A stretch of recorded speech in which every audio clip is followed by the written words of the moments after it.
Boarding এ বাচ্চাগুলা এইভাবে মারা যাইতেছে কিভাবে দেখেন। তা আসলে এই মারাত্মক আকারের এই ক্ষতির সম্মুখীন আসলে অনেকের হইতে হয়। তো আজকের এই ভিডিও দেখলে এরকম ক্ষতির সম্মুখীন হইতে হবে না। তো ইনশাল্লাহ কিভাবে আমি সুস্থ করলাম এই বাচ্চাগুলো অবস্থা দেখেন আসলে একটার নিচে আরেকটা, একটার নিচে আরেকটা এইভাবে দলা-মোচড়া হয়ে এত বাচ্চা মারা গেছে। আসলে অকল্পনীয়। এত বাচ্চা কিসের জন্য মারা গেল, কি কারণে? আর আর মারা যাবে না আসলে কি করলে?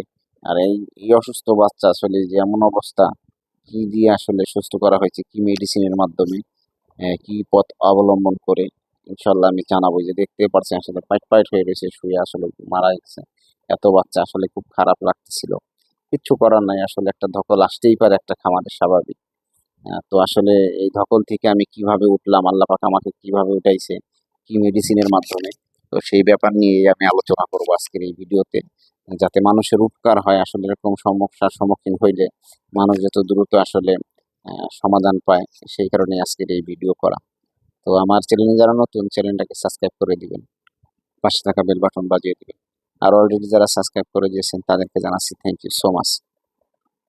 তো এই বাচ্চাগুলো আসলে এইভাবেই সুস্থ করা হয়েছে। অ্যা এত আসলে আমার আগের থেকে যেই ওষুধগুলা জানা ছিল, আসলে ওষুধগুলা আনা ছিল শুধুমাত্র এই কারণেই আসলে। আর যদি আমি নতুন হইতাম, এইটার পরে ওইটা, ওইটার পরে ওইটা, ডাক্তারের কাছে যেতাম, ভালো হয় না, এরকম হইছে আরেকটা, এইভাবে আসলে মারা যাইত। তো ইনশাআল্লাহ খুব দ্রুতই মুরগিগুলো আমার সুস্থ হয়েছে। যেই পথ অবলম্বন করাতে সেই মেডিসিনের কথা বলব।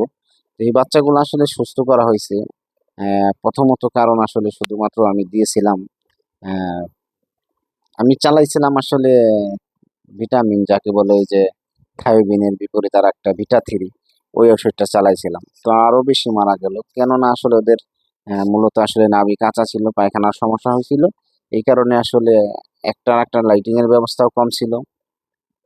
এই কারণে বাচ্চাও এখানে বেশি ছিল, জায়গা কম ছিল, লাইটিং এর ব্যবস্থা কম ছিল।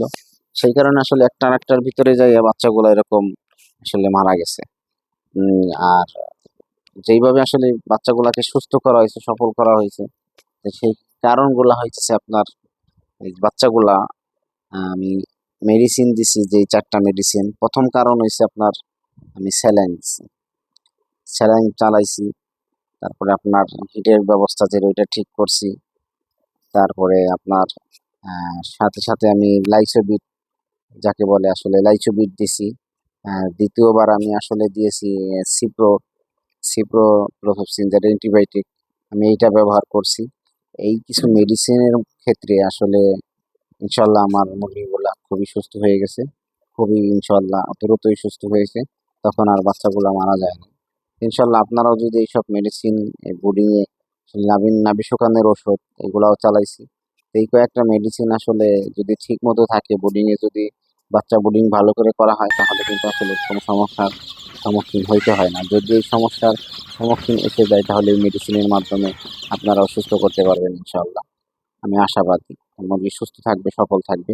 আমার ভিডিওটা দেখে যদি আপনাদের ভালো লাগে কমেন্টস করে জানাবেন।